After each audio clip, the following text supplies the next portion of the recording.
langues qui sont parlées à Taïwan. À Taïwan, il y a une diversité de langues. En effet, il y a le mandarin, qui est la langue officielle du pays depuis la fin de l'occupation japonaise en 1945. Il y a aussi les langues austronésiennes. Il y a également la langue Hakka, qui est la langue maternelle d'environ 11% de la population taïwanaise. Enfin, il y a l'emploi de la langue taïwanaise, que je vais vous parler plus précisément dans un instant. Quelles sont les différentes dénominations du taïwanais? Le taïwanais, Taiyu ou Taigi, est parlé couramment par 70% à 80% de la population de Taïwan. Il faut savoir que le taïwanais a subi de nombreuses influences linguistiques. Il tire d'abord ses origines des dialectes chinois, Minnan, parlés à Quanzhou et à Zhangzhou au sud du Fujian, mais a également subi l'influence des langues formosanes parlées par les peuples autochtones des plaines taïwanaises, c'est-à-dire les langues austronésiennes. Et enfin, il a aussi subi l'influence de la langue japonaise qui s'est imposée pendant la période coloniale entre 1895 et 1945. Des variétés de Min du Sud, proches du taïwanais, sont également parlées par les Chinois installés à Singapour, Malaisie, Philippines, Indonésie, mais aussi en Amérique latine ou encore en Australie. Toutefois, il est à distinguer du taïwanais, car le Minnan parlé dans le sud de la Chine est complètement différent du taïwanais, qui est lui une langue à part.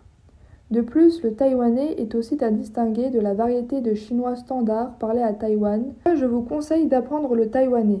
D'abord, je pense qu'apprendre une langue, c'est aussi apprendre sa culture. Et donc, apprendre le taïwanais, c'est une bonne manière d'apprendre aussi son histoire, ses coutumes, ses traditions, qui sont très riches et malheureusement encore mal connues. Si vous aimez l'Asie et que vous avez l'occasion de partir à Taïwan, je pense que c'est bien d'apprendre le taïwanais, car vous pourrez communiquer plus facilement avec la population et même pouvoir vous faire des amis.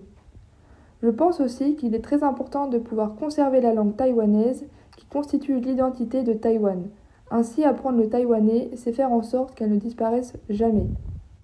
De nos jours, il y a très peu de personnes à Taïwan qui savent parler le taïwanais, car à l'école, on enseigne majoritairement le mandarin. Ainsi, grâce aux nouvelles politiques, on essaye de résoudre ce problème, en encourageant l'emploi de la langue taïwanaise et ce dès le plus jeune âge. Ainsi, dès la maternelle, on enseigne maintenant le taïwanais. De plus, une initiation au taïwanais est proposée aussi à l'INALCO depuis 2020 en option aux étudiants inscrits en 3e année de licence de chinois.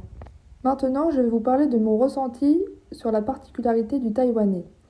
Ayant étudié le mandarin chinois à l'INALCO, j'ai trouvé l'apprentissage du taïwanais plus simple, car j'avais déjà des bases, même si bien sûr le taïwanais reste une langue complètement différente du mandarin. Toutefois, j'ai eu un peu du mal avec les tons, car en taïwanais il y en a 8, alors qu'en mandarin il y en a 4. Mais pas d'inquiétude pour ceux qui n'ont jamais étudié le mandarin avant. Vous pourrez tout aussi bien apprendre la langue, je dirais même que c'est plus simple pour vous, car vous ne serez pas désorienté. Si vous êtes intéressé par l'apprentissage du taïwanais, je vous conseille d'écouter quelques musiques d'un groupe taïwanais qui s'appelle Egg Plant Egg. Merci à tous et à toutes de m'avoir écouté. Tosia Tsai Hui.